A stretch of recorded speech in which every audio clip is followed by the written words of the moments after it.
Lusuh dan murah dan dijual di tepi jalan. Situasi itu sinonim bagi pakaian terpakai atau bandel. Namun bagi peminat serta pengumpul tegar, ada ciri istimewa hingga mereka sanggup bayar lebih. Ikuti laporan Juliana Syarik.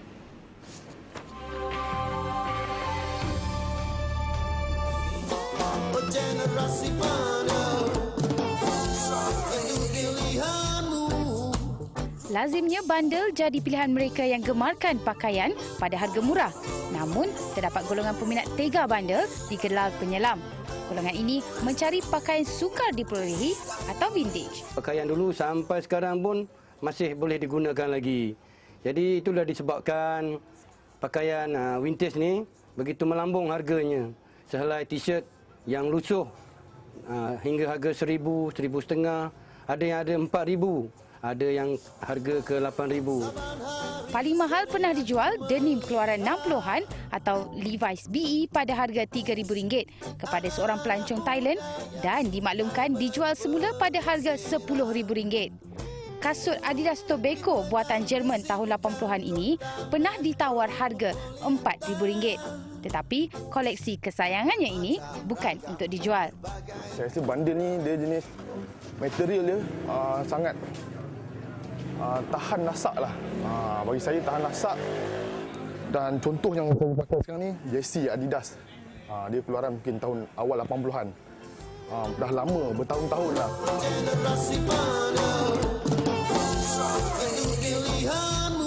Di Badin-Badin bandel, satu kontena pakaian terpakai dari Amerika Syarikat dibawa masuk setiap bulan.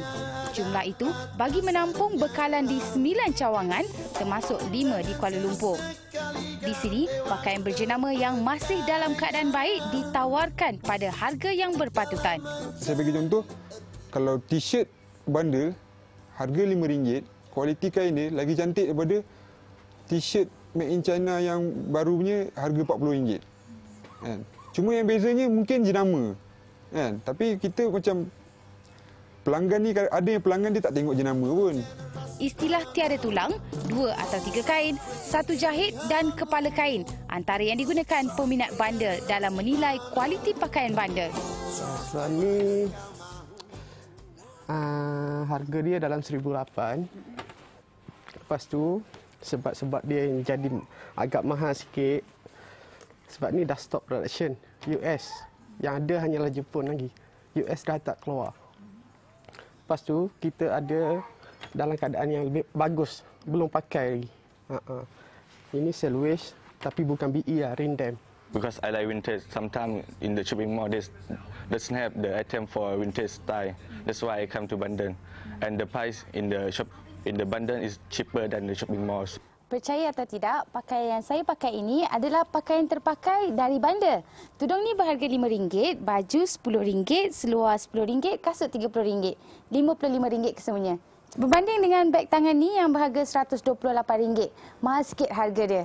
Ini menunjukkan bandar mempunyai gradenya tersendiri serendah RM1 hinggalah ke ribuan ringgit. Jadi, pembeli boleh membeli mengikut bajet mereka sendiri.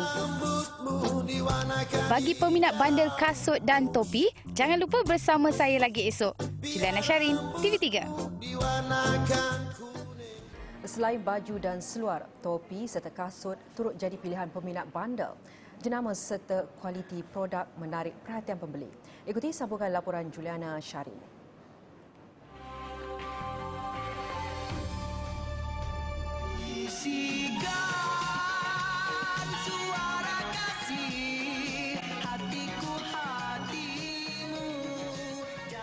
Amir Sumaidi Saad antara pengusaha bandel kasut. Bekalan diperolehi secara langsung dari Thailand. Kira-kira 5,000 pasang kasut dibawa masuk setiap bulan. Kualiti kasut bandar ni kualiti lebih baik daripada yang baru sekarang. Sebab made in China kita tahu dia ciplak sikit. Tapi yang bandar ni memang 100% dia original. Sepasang kasut dijual pada harga RM30. Paling mahal pernah dijual boot berharga RM500. Menurut Amir, jualan meningkat ketika musim perayaan. Beliau turut menjadi pembekal kepada peniaga sekitar Kuala Lumpur.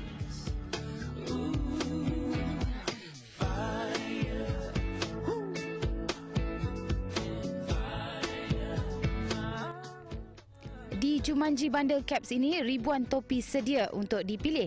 Semua koleksi diimport dari Jepun dan Amerika Syarikat. Dan dijual semula dari RM2 hinggalah ke RM250. Contohnya brand-brand yang memang dead stock tak ada keluar lagi, itu kita kelaskan sebagai kepala lah.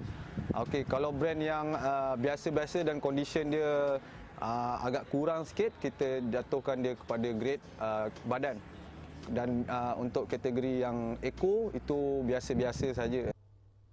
Beroperasi antara jam 7 malam hingga 6 pagi, Jumanji menjadi tumpuan pembeli kalangan penyelam. Kemudian dia punya material, walaupun dia bandel tapi material dia yang agak bagus dan dia betul-betul asli lah. Berbanding sekarang banyak yang orang kata tiruan.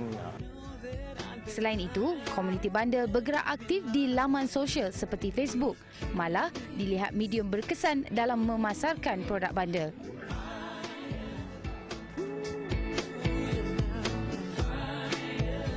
Topi ini antara penarik di Jumanji Bundle. Menurut pemiliknya, ia tidak mahu dijual walaupun ditawar dengan harga yang tinggi sehingga RM250.